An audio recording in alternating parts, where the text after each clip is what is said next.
সাম্প্রতিক সময়ে আমরা একটি খবর দেখতে পেয়েছি যে দেশের বিভিন্ন জেলাতে সুগন্ধি চালের দাম বেড়ে গেছে। এটি কেন বেড়ে গেল? এখন তো কোনো উৎসবের মৌসুম না, এবং স্বাভাবিকভাবেই সুগন্ধি চালের যে উৎপাদন এবং সরবরাহ পরিস্থিতিতে এমন কোনো অবস্থার সৃষ্টি হয়নি যে সুগন্ধি চালের দাম বাড়তে পারে।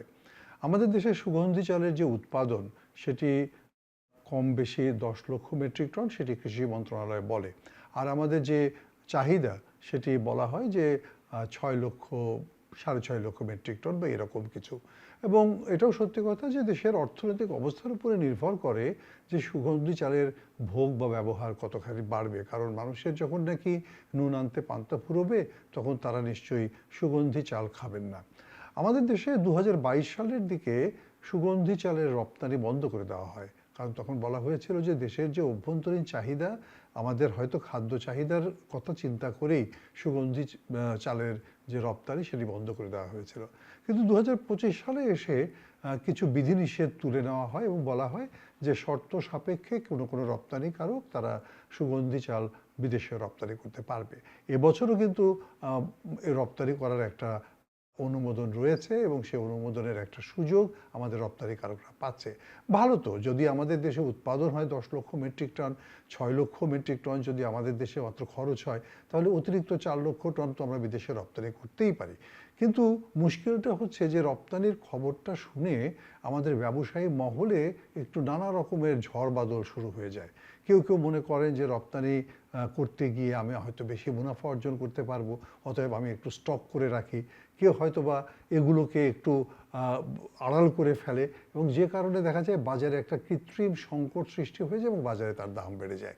এবং এটি শুধুমাত্র রপ্তানি বাজারে দাম বাড়ে না, এটি কিন্তু দেশের বাজারেও দাম বাড়ে। এবং এবার কিন্তু সেরকম ঘটনাটি ঘটেছে যে আমরা রপ্তানির খবরটা শুনে বা রপ্তানির চেষ্টার খবরটি শুনে আমরা আমাদের পণ্যের দাম বাড়িয়ে দিয়েছি। আসলে পণ্যের দাম বাড়ার কোনো যুক্তিসঙ্গত কারণও ছিল না। আরেকটা ঘটনা আছে, আমাদের দেশে এই সুগন্ধি চালগুলো বিভিন্ন প্যাকেটে, বিভিন্ন বড় বড় কোম্পানিগুলো তাদের প্যাকেটজাত করে বিক্রি করেন, এবং এটি কিন্তু তাদের কাছে একটা ব্র্যান্ড তৈরি করে, এবং এই ব্র্যান্ডকে রাখতে গিয়ে তারা নিজেরাও কিন্তু একটা বড় ধরনের মজুদ করে ফেলেন। এবং অনেকের কিন্তু মজুদের ক্ষমতা কিন্তু লক্ষ লক্ষ টন, হাজার হাজার টন।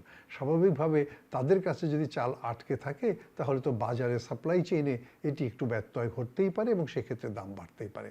আসল কথাটি হচ্ছে আমাদের বাজার নিয়ন্ত্রণ ব্যবস্থাটি আসলে খুবই দুর্বল, এবং এত দুর্বল যে আমরা দেশে উৎপাদন হচ্ছে, আমরা তার পরিসংখ্যান দিচ্ছি, আমাদের চাল কলগুলোতে বা পণ্য আছে সেটার আমরা পরিসংখ্যান দিচ্ছি, বাজারে আসছে সেটার পরিসংখ্যান দিচ্ছি, সব কিছু মিলিয়ে তারপরে কোনো কৃত্রিম সংকট সৃষ্টি হবে, কেন দাম বেড়ে যাবে, এটি কি দেখার আসলে কেউ নেই? আসলেই কিন্তু দেখার কেউ নেই। দেখার নেই বলেই আমরা যখন তখন যে কোনো সুযোগে, যে কোনো অজুহাতে পণ্যের দাম বাড়িয়ে ফেলি। আর ভোগান্তিটা কিন্তু হয় মানে যারা ভোক্তা তাদের। অনেকে মনে করেন দাম বাড়লে কৃষক তো তার কিছু বেনিফিট পায়। আসলে কৃষকের কোনো বেনিফিট নেই, পুরো মুনাফাটাই চলে যায় মধ্যস্বত্বভোগীদের হাতে। অবশ্য মধ্যস্বত্বভোগীদেরকে ভিলেন হিসেবে চিত্রিত আমরা করতে চাই না। সব মধ্যস্বত্বভোগী নিশ্চয়ই ভিলেন নয়, কিন্তু কেউ কেউ তো নিশ্চয়ই এরকম কাজ করেন বলে পুরো মধ্যস্বত্বভোগীর যে সিস্টেম, সেই সিস্টেমকে ভিলেনের জায়গায় দাঁড় করাতে হয়। আমরা চাইব এই জায়গাগুলোতে একটি রেসপন্সিবল বিহেভিয়ার সকলে করবেন, যাতে জিনিসের দামটি না বাড়ে এবং জিনিসের দামটি যেন সহনীয় অবস্থায় থাকে। কারণ তা না হলে আসলে পুরো দায়ভারটা সরকারকে যেমন নিতে হয়, মধ্যস্বত্বভোগী তাদেরকেও নিতে হয়, আর ভোগান্তিটা জনগণকেই পোহাতে হয়। আজ এ পর্যন্তই। সকলকে শুভেচ্ছা জানিয়ে শেষ করছি। আগামীতে নিশ্চয়ই অন্য কোনো পডকাস্টে আপনাদের সাথে কথা হবে।